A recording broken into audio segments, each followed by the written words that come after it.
বলে আম্মু বলো। বাসায় আছো? হ্যাঁ আছি। কোথায় কি করছো? এই যে রান্নাঘরে রান্না বসাইছি। আর শুনো কালকে মিস্ত্রি আসবে, হ্যাঁ ইটাগুলো আছে বাইজিৎকে বলবা, ও তো স্কুলে গেছে নাকি, হ্যাঁ তো স্কুল থেকে আসে ওকে বলবা যে ইটাগুলো ভাঙে রাখা, বুঝছো? আচ্ছা। নাকি কথা শুনবে না, আবার ক্যারাম বোর্ড খেলতে যাবে। কি তো করে শ্বশুরের কোলায়? ওই কথা বললে হবে না তো, ওকে দেখাশোনা করতে হবে যে কোথায় যাচ্ছে না যাচ্ছে। খালি তো তুমি খালি চুলা ঘর খালি রান্না ঘর নিয়ে পড়ে আসো সারাদিন সারাদিন। তো রান্না করবো না, খাবা কি? টাকা কোথা থেকে কিভাবে ইনকাম করা লাগে আমি না বুঝি।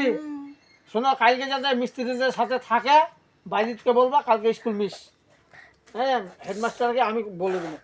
তুমি মোবাইল শ্বশুরের কোলারে কইও, আমি কইতে পারবো না। আচ্ছা ঠিক আছে, একটু দেখবা আর ভালোভাবে বুঝাই করবা, ঠিক আছে? আচ্ছা। কি কি লাগবে? মিস্ত্রিরা যা খাওয়াবা তাই তরকারি তাই নিবা। আচ্ছা ঠিক আছে, তো আমি গেলাম, হ্যাঁ। আচ্ছা। আচ্ছা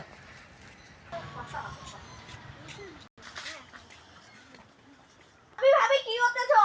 কেন কি হইছে? আমার গেলাম শ্বশুরের কোলায় না পাহাড় ফাটাই আইছে, স্কুল থেকে না আইছে তার।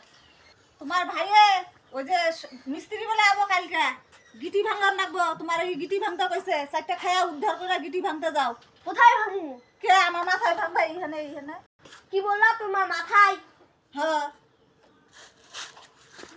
স্কুল থেকে এসে আছি ভাত টাত কোনো হয় নাই, আর শালি বলে আবার গিটি ভাঙতে। বুসলা না উঠায় আর ও মাথায় ভাঙিয়ে দিব। বুসলা না উঠাই দে। এই তো পাইছি।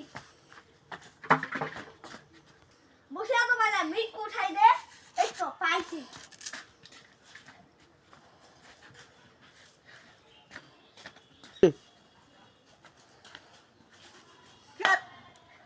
কে রে, কি করতেছস রে? তুমি যে বললা তোমার মাথায়, হ্যাঁ